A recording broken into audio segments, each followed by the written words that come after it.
Invento, es decir, la creación de algo antes inexistente, es un concepto increíblemente amplio. Si nos detenemos y pensamos, cualquier cosa es realmente un invento, ya que ha tenido que ser creada. Sin embargo, están tan presentes en nuestra vida cotidiana, en nuestra rutina diaria, que no comprendemos el amplio espectro que abarca esta palabra. Simplemente saliendo a la calle, lo primero que verás será un invento, ya sean las carreteras, famoso invento de los romanos, los altos edificios de hormigón, los coches inventados por Carl Benz. Es más, ni siquiera es necesario salir a la calle para comprobar que todo lo que está a tu alrededor son inventos. La ropa que llevas puesta ahora mismo,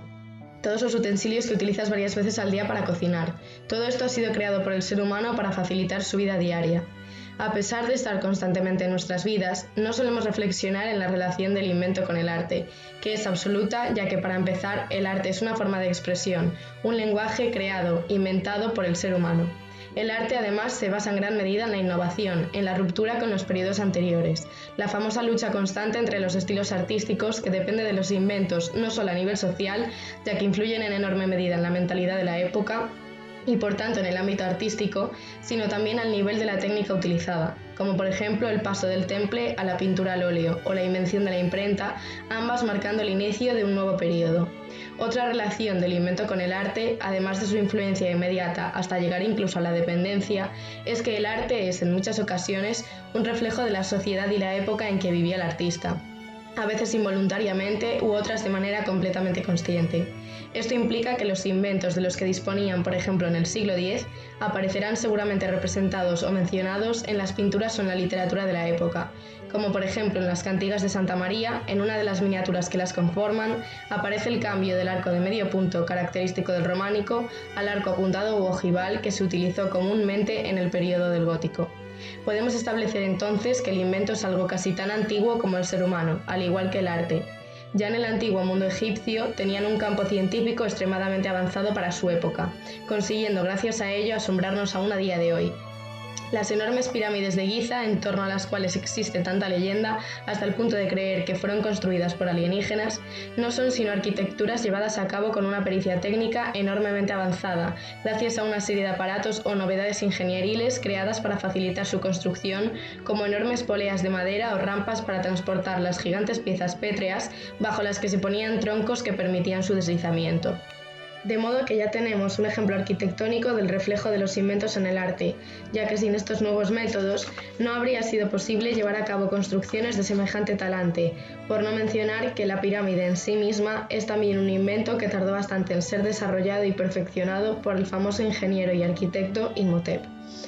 También es sabido por muchos que los egipcios utilizaban distintos materiales como minerales o sangre de animales para maquillarse. Para la realización de esta tarea necesitaban de un soporte en donde mezclar todos estos pigmentos, creando así una serie de paletas que son además muestras artísticas, ya que paulatinamente se fueron decorando. Ejemplo de esto es la paleta de Narmer, que consta además de una representación de la sociedad egipcia. Las civilizaciones mesopotámicas también fueron grandes inventoras, y cómo no, esto quedó reflejado en sus representaciones artísticas.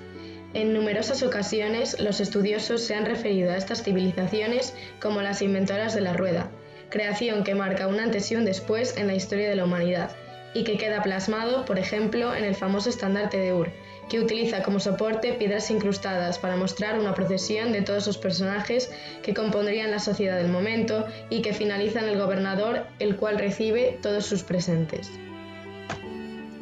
En el mundo griego dominaba una religión politeísta, y la naturaleza, así como todas aquellas cosas que el humano no lograba comprender, se explicaban a través de mitos. Concretamente, el mito del Minotauro está protagonizado por un ingeniero, Dédalo, y su hijo, Ícaro, que quedan, por razones no relevantes para este tema, encerrados en un enorme laberinto, acompañados solo por la terrible bestia hambrienta.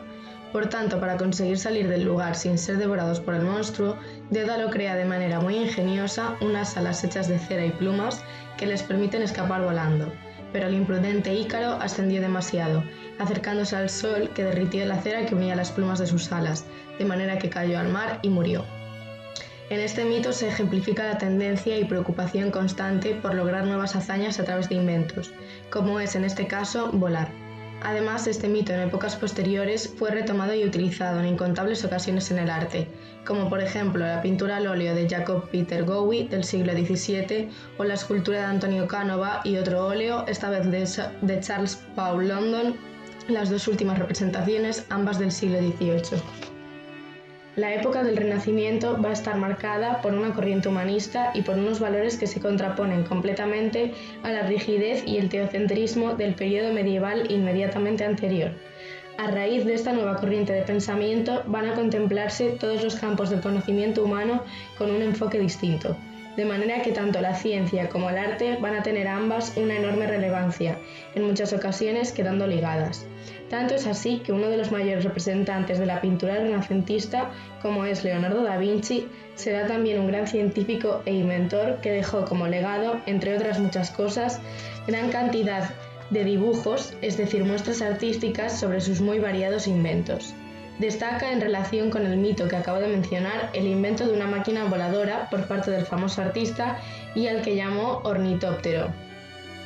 Además, escribió 2 tratados en los que estudiaba el vuelo de las aves, especialmente el planeo y el despegue, para finalmente diseñar su invento, el cual acabó siendo extremadamente similar al ala delta que se utiliza a día de hoy. Incluso realizó varios diseños dependiendo de la cantidad de gente que lo fuese a utilizar o la postura en la que fuesen a ir. A pesar de que ninguno de sus varios diseños de máquinas voladoras llegase realmente a volar, o al menos por lo que sabemos, Leonardo estableció una serie de principios relevantes para la aerodinámica. Ya en el siglo XIX, cabe destacar a uno de los más conocidos artistas e inventores en la faz de la Tierra, es decir, Julio Verne. Esta conocida figura, de nacionalidad francesa, nació en el año 1828 y escribió, empezando en el año 1868, los conocidos como Viajes extraordinarios. Se le considera uno de los padres de la ciencia ficción como género literario, pudiendo atribuirle ya una de sus primeras invenciones. Sin embargo, no era este el objetivo de su obra. Realmente su propósito era la divulgación de los conocimientos científicos del momento y sus posibles aplicaciones técnicas. Por tanto, él consideraba que sus obras formaban parte de la literatura científica. Mientras llevaba a cabo esta labor divulgativa, anticipó muchos grandes inventos que no se materializaron hasta bastante después de su muerte en el 1905, como por ejemplo las armas de devastación masiva, el helicóptero en su obra Robur el Conquistador o las naves espaciales en sus 2 obras relacionadas con viajes a la Luna, como son De la Tierra a la Luna y Alrededor de la Luna. Pero fue en su obra 20.000 leguas de viaje submarino en donde introdujo una de sus creaciones que más intrigaron y siguen haciéndolo a la hora de leer su obra, que es el Nautilus, un submarino cuyo misterioso capitán llamado Nemo es un hombre que ha cortado todo lazo con la Tierra y cuyo principal objetivo es no volver a pisarla. Por tanto, se trata de un barco submarino no existente hasta este momento, descrito con todo detalle, no solo de manera superficial, sino también técnicamente, el cual consigue todo el material necesario para su funcionamiento y para la supervivencia de su tripulación a través del océano.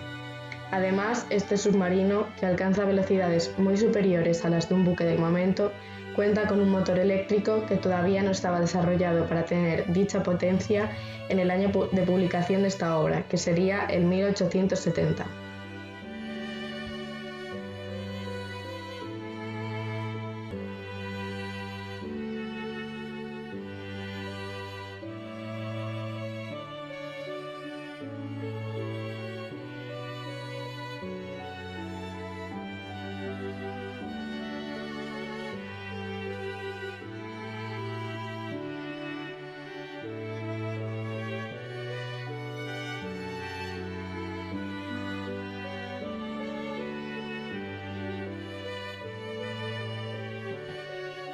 Por tanto, esta obra literaria, o hablando en pautas más generales, la obra de Julio Verne, es un ejemplo de la relación del arte y el invento. En este caso, de la literatura, que refleja de una manera muy detallada y concisa una serie de creaciones que son, en gran medida, el eje central de toda la narración, estableciendo a este autor como un gran inventor. A pesar de todo esto, cabe mencionar que hay mucha gente que no considera a esta figura como el inventor de todas estas creaciones, ya que realmente no las llevó a cabo. Sin embargo, sí se anticipó increíblemente a la invención real de todos estos instrumentos o aparatos, demostrando una gran creatividad y conocimiento científico. Además, en numerosas ocasiones asociamos el concepto de invento con algo necesariamente material, un aparato que facilita la realización de cualquier acción para el ser humano, cuando esto no podría estar más alejado de la realidad, ya que también hay inventos de enorme abstracción, como por ejemplo el mito o la religión, creaciones que facilitan la explicación de la existencia del ser humano y la resolución de las grandes dudas que siempre le han atormentado mediante su atribución a los dioses. Por tanto, las grandes religiones que dominan el mundo, como el cristianismo o el islam, son también invenciones, y uno de los principales y más importantes lenguajes de estas enormes creaciones es el arte. Ya sea mediante la literatura, que tiene gran peso en las grandes religiones, la arquitectura, que sirve como templo de acogida y reunión de los fieles, o la escultura y pintura, que establecen todo un programa iconográfico especialmente relevante en el mundo medieval, ya que permitía que los fieles, la mayor parte de ellos analfabetos, comprendiesen la historia de su religión. También la música es una gran creación del ser humano, que está presente en las vidas de todo el mundo de manera muy cotidiana desde antaño. Pero es que además la creación de la música ha derivado en numerosos inventos, mismamente los instrumentos, la notación musical. Sin embargo, este es un tema excesivamente amplio para abarcarlo en esta tarea.